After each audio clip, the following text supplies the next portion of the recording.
Welcome to my channel. இன்னைக்கு நம்ம பார்க்க போற ஸ்டோரி ப்ராஜெக்ட் ஹெல் மேரி. முன்னுரை. வணக்கம். கற்பனை செய்து பாருங்கள். ஒரு அறையில் நீங்கள் கண் விழிக்கிறீர்கள். உங்களைச் சுற்றி எந்திரங்கள் ஓடிக்கொண்டிருக்கின்றன. ஆனால் உங்கள் பெயர் என்ன, நீங்கள் ஏன் அங்கே இருக்கிறீர்கள் என்பது கூட உங்களுக்கு தெரியவில்லை. இப்படித்தான் தொடங்குகிறது ப்ராஜெக்ட் ஹெயில் மேரி. மறந்து போன நினைவுகள். நம் நாயகன் ரைலன் கிரேஸ் ஒரு விண்கலத்திற்குள் சுயநினைவு திரும்பப் பெறுகிறான். அவனுடன் இருந்த மற்ற 2 வீரர்கள் இறந்துவிட்டனர். மெல்ல மெல்ல அவனுக்கு தன் கடந்த காலம் நினைவுக்கு வருகிறது. அவன் ஒரு சாதாரண பள்ளி அறிவியல் ஆசிரியர். ஆனால் அவனது அபாரமான புத்திசாலித்தனம்தான் அவனை இந்த விண்வெளி பயணத்திற்கு அழைத்து வந்திருக்கிறது. பூமிக்கு ஒரு மிகப்பெரிய ஆபத்து. ஆஸ்ட்ரோஃபேஜ் என்ற ஒரு நுண்ணுயிரி சூரியனின் ஆற்றலை திருடிக் கொண்டிருக்கிறது. இதனால் பூமி மெல்ல மெல்ல உறையத் தொடங்கிவிட்டது. இன்னும் சில ஆண்டுகளில் மனித இனமே அழிந்துவிடும். இதை தடுக்க அந்த உயிரியைப் பற்றி ஆய்வு செய்ய கிரேஸ் மட்டும் தனியாக விண்வெளிக்கு அனுப்பப்பட்டிருக்கிறான். அதிசய சந்திப்பு. விண்வெளியின் அந்த பெருவெளியில் தான் மட்டும்தான் இருக்கிறோம் என்று கிரேஸ் நினைக்கும்போது ஒரு அதிசயம் நடக்கிறது. அவனது விண்கலத்திற்கு அருகில் மற்றொரு விண்கலம் தென்படுகிறது. அது பூமியில் தயாரிக்கப்பட்டது அல்ல. அதில் இருப்பவன்தான் ராக்கி. அவன் ஒரு வேற்று கிரகவாசி. பார்ப்பதற்கு ஒரு பெரிய சிலந்தி போல கற்களால் ஆன உடல் கொண்டவன். ஆச்சரியம் என்னவென்றால் ராக்கியின் கிரகமான எரிட்டும் இதே அஸ்ட்ரோஃபேஜ் பிரச்சனையால் அழிந்து கொண்டிருக்கிறது. தன் கிரகத்தை காப்பாற்ற தீர்வு தேடி ராக்கியும் விண்வெளிக்கு வந்திருக்கிறான்.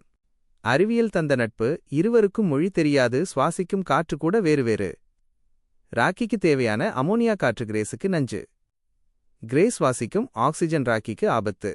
ஆனாலும் அவர்கள் ஒரு கண்ணாடி தடுப்பின் மூலம் நண்பர்களாகிறார்கள்.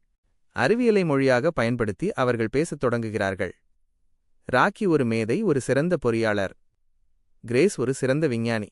இருவரும் சேர்ந்து டௌமெபா என்ற ஒரு சிறிய உயிரினத்தை கண்டுபிடிக்கிறார்கள். இது அஸ்ட்ரோஃபேஜை தின்று அழிக்கும் திறன் கொண்டது.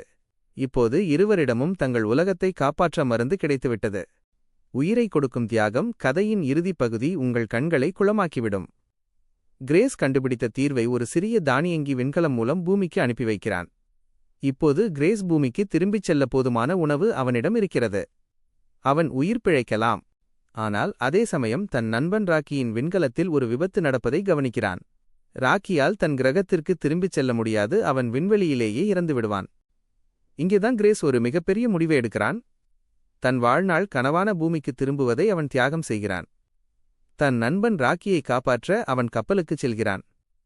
ராக்கியை அவனது கிரகத்திற்கு பாதுகாப்பாக அழைத்துச் செல்கிறான்.